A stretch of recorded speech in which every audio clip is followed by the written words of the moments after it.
Fala pessoal, o investidor aqui lançando mais um vídeo no canal e nesse vídeo eu vou mostrar como você pode criar a sua carteira de renda passiva.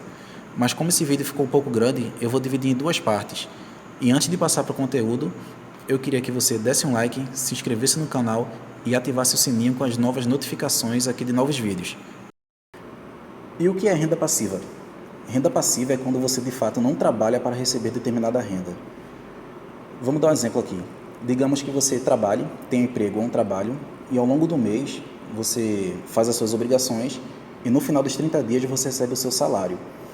Então, esse tipo de emprego é conhecido como renda ativa. Por quê? Porque você trabalhou de fato para receber o seu dinheiro. E o que a renda passiva propõe é que o seu dinheiro comece a trabalhar para você. Como assim? Você vai empregar o seu dinheiro em determinados lugares e a partir desses lugares o dinheiro vai conseguir gerar mais dinheiro, ou seja, você não vai precisar de fato trabalhar para receber esse dinheiro. E como exemplo de renda passiva nós temos um imóvel alugado, dinheiro na poupança ou plano de previdência. Porque se você for pensar em imóvel alugado, casa ou apartamento, como é o conceito? Você é dono de um imóvel e você coloca ele para alugar. E o que acontece? O seu inquilino, ele todo mês, ele lhe dá o valor do aluguel. Ou seja, esse é um termo conhecido de renda passiva. Por quê? Porque de fato você não trabalhou. Mas é claro que sempre existem pequenas situações que você precisa de fato agir. Por exemplo, a cobrar um inquilino, ou então quando você precisa resolver algum problema que o seu inquilino não consiga. Então, de fato, você não fica 100% livre do trabalho. Mas em comparação à renda ativa, você trabalha muito menos. Também nós temos o dinheiro na poupança e o plano de previdência, porque também muitas pessoas não sabem, mas é possível você fazer plano de previdência privada, que vai garantir resultados muito maiores do que INSS. E de fato, esses três exemplos são bons exemplos de rendas passivas, porque de fato geram um lucro interessante para o dono desses ativos.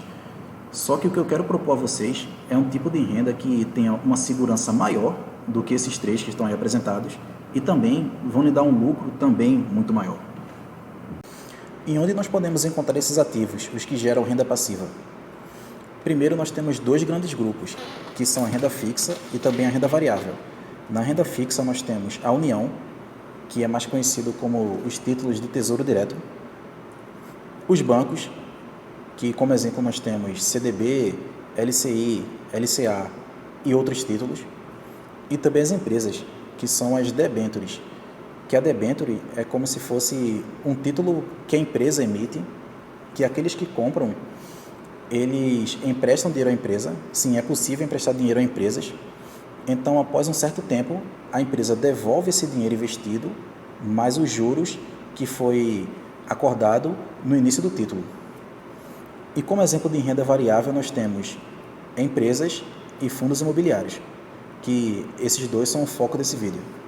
Então, uma forma de você conseguir construir uma renda passiva com lucros e uma segurança maior do que com os exemplos que eu falei anteriormente é através da Bolsa de Valores.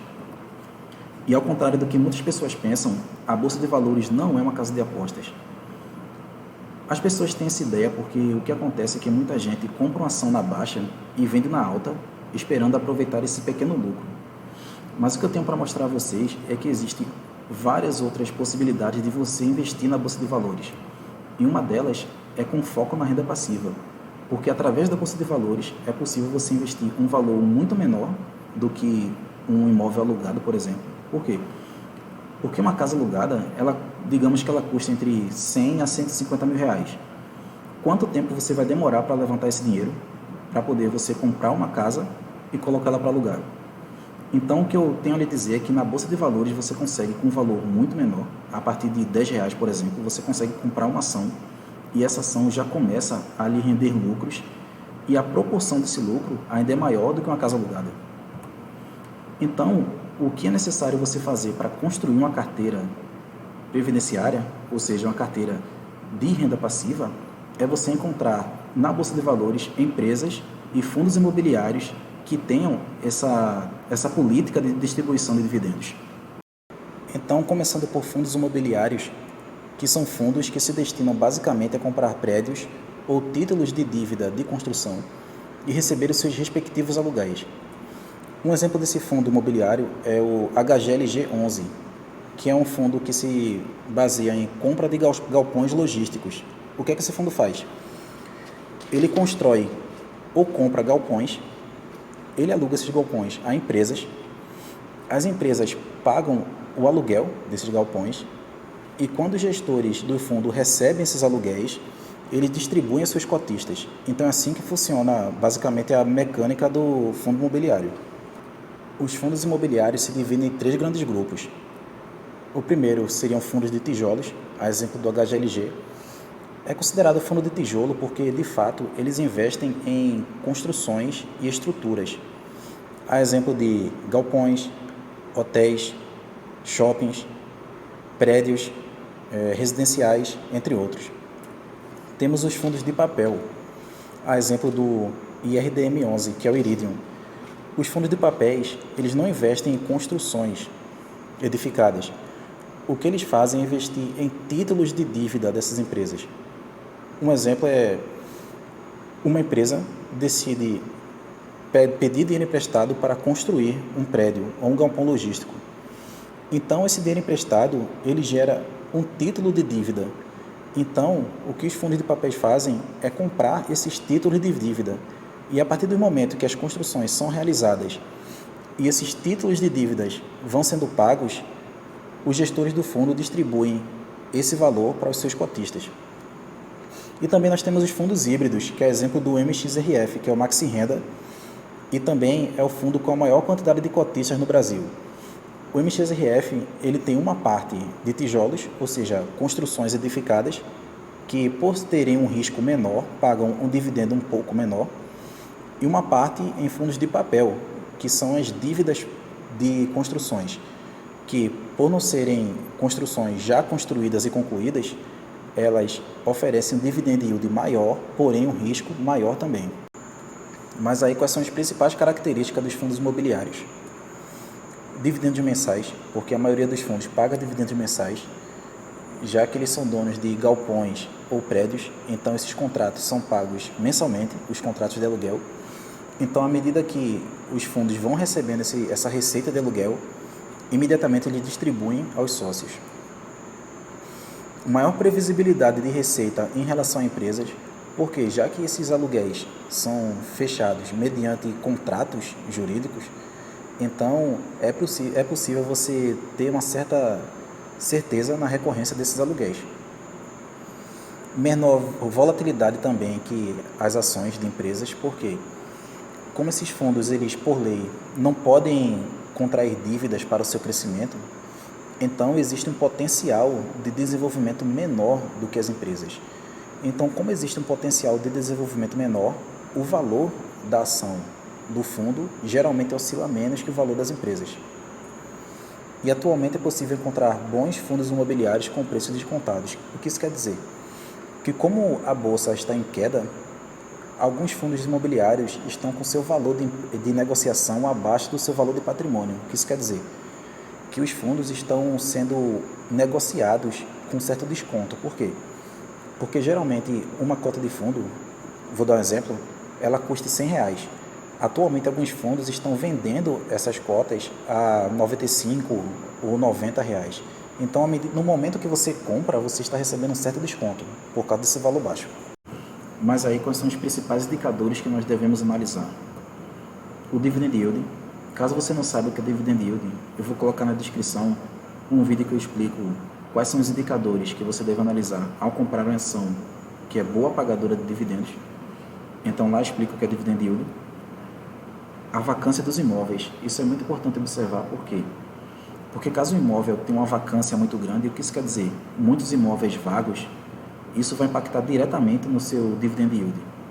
Então é interessante observar se o fundo imobiliário tem poucos imóveis vagos. Setor no qual o fundo está inserido. Por quê? Porque dependendo do setor, o fundo vai pagar mais ou menos dividendo. Então é necessário observar se o valor do dividend yield desse fundo está em acordo com os outros fundos do mesmo setor. E também ver se o fundo paga proporcionalmente ao risco agregado. Como assim? Como eu falei antes, alguns fundos pagam mais dividendos que outros. Por quê? Porque está agregado mais risco a esse fundo que paga mais. Por exemplo, os fundos de construção pagam um dividendo um pouco menor. E os fundos de papel, por terem mais risco, pagam um dividendo um pouco maior. Então é necessário observar se o fundo que você está investindo, se ele paga um valor de dividend yield de acordo com o risco que você está expondo o seu dinheiro. Então agora eu vou fazer uma análise prática. Eu vou analisar um fundo, o HGLG, e mostrar quais são os indicadores que você deve analisar quando for escolher um fundo imobiliário para investir. Então, a HGLG é um fundo de tijolo, que, como eu falei anteriormente, é um fundo que investe em construções propriamente ditas, estruturas construídas. Ele se baseia em comprar galpões logísticos e ele é dono de 19 galpões em 5 estados. O que é que isso quer dizer? Que se você comprar uma única cota de HGLG 11, você vai ser sócio de 19 imóveis em 5 estados. Então, isso diminui bastante o seu risco. Por quê? Porque quando você compra uma casa e coloca para alugar, você é dono de um imóvel. Caso o inquilino saia, ou você não consiga, ou precisa fazer uma reforma no seu imóvel, você vai ficar sem receber aluguel. E o que acontece no fundo imobiliário, a exemplo aqui do HGLG, se um dos inquilinos sair, você ainda vai receber o aluguel de 18 imóveis. Então isso diminui bastante o seu risco de vacância. Então aqui a gente tem uma foto do fundo HGLG, né? O galpão que fica localizado no Cabo de Santo Agostinho, em Pernambuco. Então, caso você compre HGLG, você vai ser sócio de uma parte desse galpão. O fundo está sendo negociado atualmente a R$ 167,76. E o dividend yield do fundo é de 9,58% ao ano. Fazendo o comparativo aqui, o yield que você recebe de um aluguel é perto de 6% ao ano. Ou seja, você consegue um rendimento maior, com um risco menor, já que são 19 imóveis, e também você tem que se preocupar menos. Por quê? Porque esse fundo tem gestores. Então, os gestores que vão se responsabilizar em receber esses aluguéis e distribuir aos cotistas. O fundo distribuiu cerca de R$ 16 nos últimos 12 meses, e o valor patrimonial do fundo é de R$ 146,59. E o preço sobre o valor de patrimônio é de 1,14. O que isso quer dizer? Que, como eu falei antes, alguns fundos imobiliários eles estão descontados. Se fosse o caso do HGLG, o seu valor de negociação seria menor que R$ 146, mas não é o caso, né? Está 14% maior, como mostra aqui o preço sobre o valor patrimonial. Isso mostra que é um fundo muito disputado e que, mesmo tendo esse valor mais caro, as pessoas desejam comprar esse fundo. Então, por isso que esse valor do preço sobre o valor patrimonial está acima de 1. Então, se a gente for analisar aqui a variação do papel, que é a variação do preço de negociação do HGLG nos últimos 10 anos, a gente vai ver aqui que em setembro de 2012 o fundo era negociado a R$ 120 o valor da cota, e em 2022, atualmente, está sendo negociado próximo de R$ 167. Se a gente for observar também, teve uma queda, a maior queda foi em 2016 e a maior subida foi pré-pandemia, em janeiro de 2020. Se a gente for observar aqui apenas o valor do papel, a gente vai ver que cresceu pouco, né? Passou de 120 para R$ 160 em 10 anos. Mas o que importa aqui, pessoal, não é o preço do papel, e sim o lucro que esse fundo proporcionou. Como assim? Todos os meses, esse fundo pagou os seus dividendos. E ao longo desses meses, se esses dividendos fossem reinvestidos, esse lucro seria muito maior. Isso quer dizer o quê? Que nesse momento aqui de queda, que foi em 2016, caso a empresa mantivesse seus lucros, sua operação normal, seria o momento ideal de comprar. Por quê? Porque a empresa está mantendo os seus lucros, mantendo os seus imóveis, mantendo os seus inquilinos. Então, se a empresa estava sendo negociada próximo a R$ 80, isso é um desconto.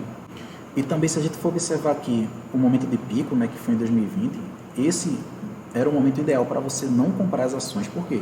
Porque foi negociado perto de R$ 215, mas a empresa manteve sua operação. Ou seja, você ia comprar mais caro pelo mesmo lucro. Então, é interessante quando as ações têm esse momento de baixa. Por quê? Porque no momento de baixa é quando você consegue comprar mais da empresa pelo mesmo dinheiro que você conseguiria caso você fosse comprar no momento de alta. Ou seja, quando a empresa cai, o valor dela cai, mas ela mantém seus lucros e sua operação, é o momento ideal para a compra. Então, pessoal, como eu falei no começo do vídeo, essa foi a primeira parte de como você pode criar a sua carteira de renda passiva. Dá um like, se inscreve no canal e ativa a notificação para você não perder a segunda parte. Valeu!